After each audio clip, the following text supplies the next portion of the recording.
ang mag-uwi ng 300,000 pesos.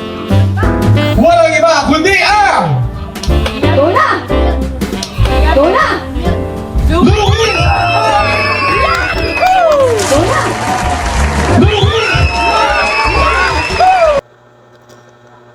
Ayun po guys, tapo muna natin. So just a heads up lamang po, in this video is pag-uusapan po natin itong naging, nung time po na in-announce na nga po ni Tech June or ni Tito June nga po kung sino nga ba yung pamilyang mag-uuwi ng 300,000 pesos at walang iba nga po, yun po ang pamilya ni Luis. At talagang napalundag po sa sobrang tuwa ang pamilya ni Luis dahil nga po talagang hindi po nila inaasahan na para sa kanila po pala yung 300,000 pesos po na pera.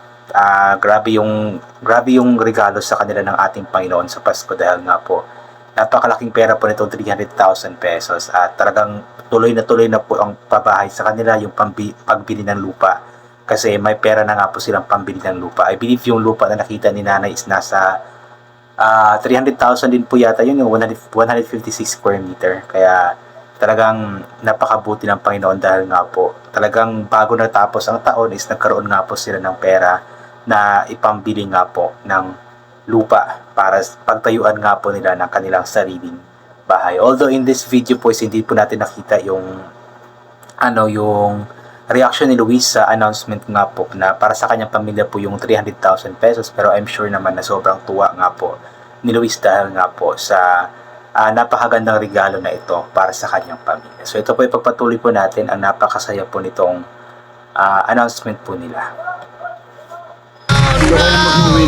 Nandito yung sa likod, ha? Oy! Oy! Para pipinain natin. Oy! Kami nakakawag silip, ha? Pakay mo na, isang silip mo na natin. Hoy!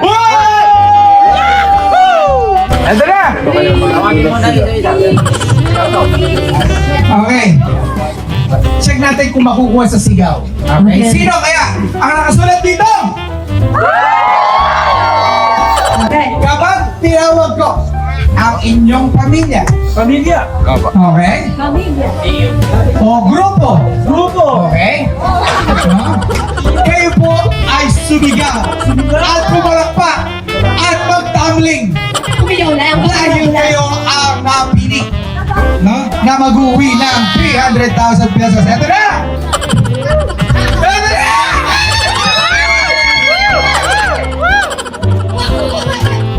Sasabihin na talaga? Okay, ito na! Ito na! 1, 2, ah! Ready? What? Ang mag-uwi ng 300,000 pesos. Walang iba kundi ang Tuna! Tuna! Luis! Grabe yung lundag ko. Napalundag sila tingnan nila.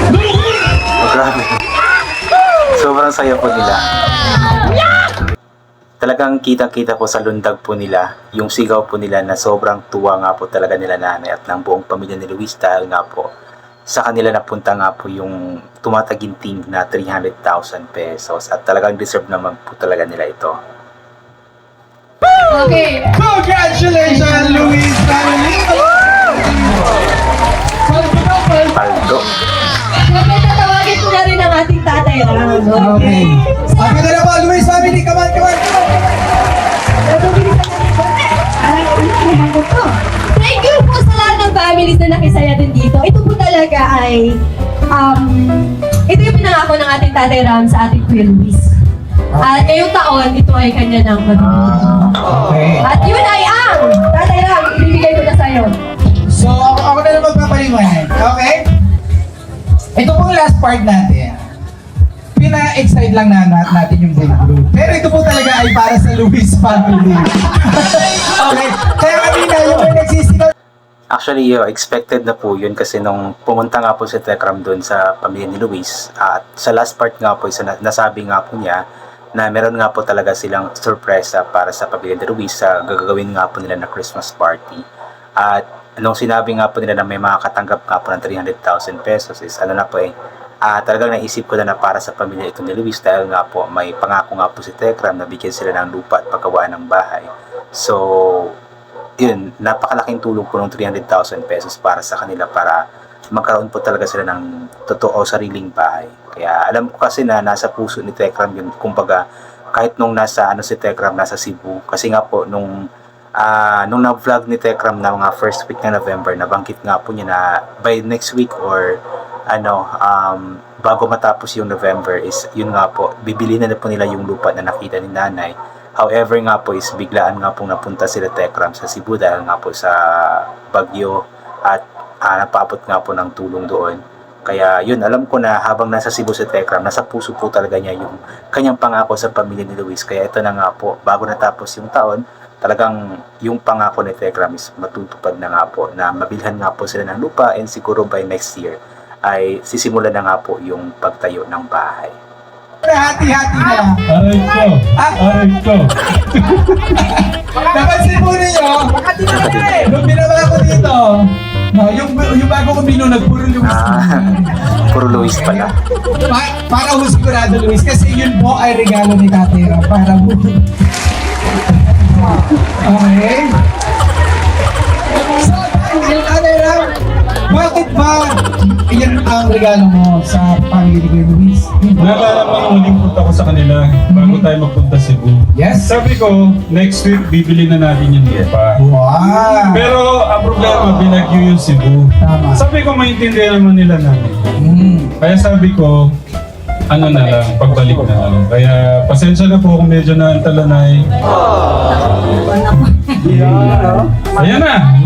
Actually, it's better late than never naman, di ba? At naiintindihan naman po nila nanay yun na mas kailangan nga po yung presensya ni Tekram doon sa Cebu dahil nga po sa napakarami po talagang nasalanta ng bagyo doon na tulad silang tirahan, marami na mga pangailangan at yun nga po ang pinunan nga po nila Tekram at naiintindihan po yun ni nanay at ng buong pamilya nga po ni Luis at yun po yung maganda kasi naiintindihan po nila.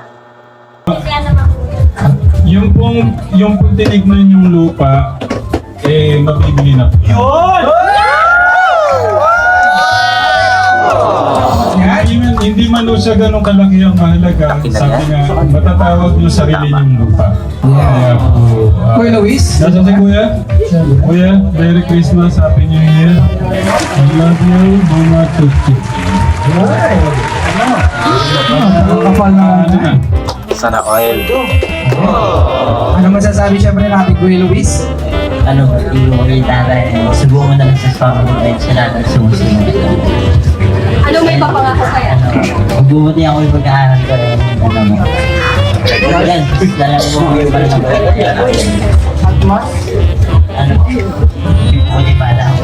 Wait lang. Ulitin natin na. Ano yung may papangako mo? Yung-record daw ni Kuya Jason. Okay. Nakalimutan na rin natin. So, Tatera. Okay, ano may papangako? Ano ang ipapangako ni Kuya Luis? Ano po, di ko naman mo may papangako talaga. Hindi naman pala pangako. Mahirap po kasi mga ako, hindi naman po parang gagawin. Kailangan mo. Tama naman si Luis, mahirap din naman mangako kasi di natin alam kung kaya ba natin gawin or kaya ba natin kumbaga tawag yun, basta kaya bang gawin yung pangako. So tama po yung sabi niya na gagawin na lamang ang lahat, gagawin ang best kasi yun po yung kailangan din po talaga.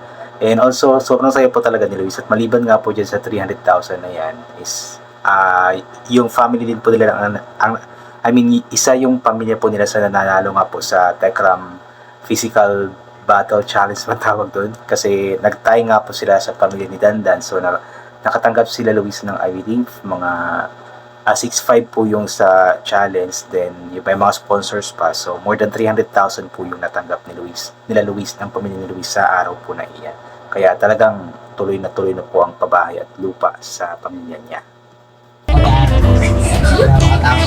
May narinig ako kanina. Isa pa eh. Ano pa yun na diyan? Ano? May isa pa. Bukod ko kay Ana. Meron pa. Mas magiging? Buti mo.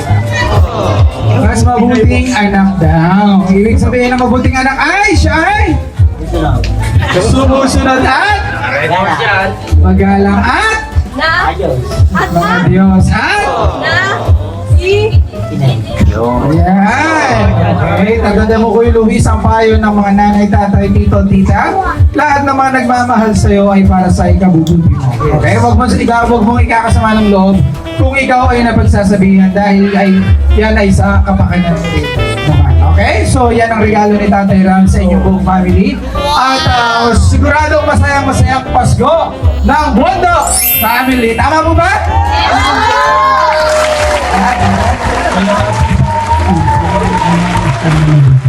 Yun. Pag-iipunan naman yan. Yes.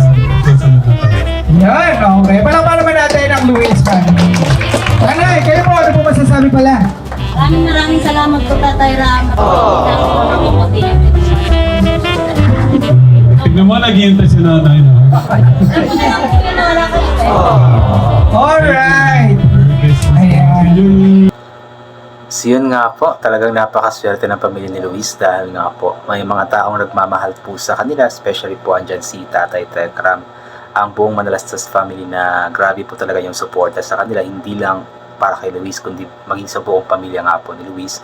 At talagang mabibili na po nila yung lupa na nakita ni nanay at makapag-start na siguro na tayuan ng bahay. Alam po naman na may budget na si Tekram doon dahil nga po sabi nga po niya dati na yung mga naipon na pera ni Luis dati is since may magpapaaral naman kay Luis, si Ninang Precious, is yung mga pera nga po yun na naipon ni Tekram is yun po yung kagamitin para sa pabahay po nila. So yun po, yan, thank you so much po talaga Tekram family, especially sa Panginoon dahil nga po sa mga biyaya na ito para kay Luis at sa kanyang pamilya. So yun po, I think hanggang dito na lamang po. God bless and bye for now po.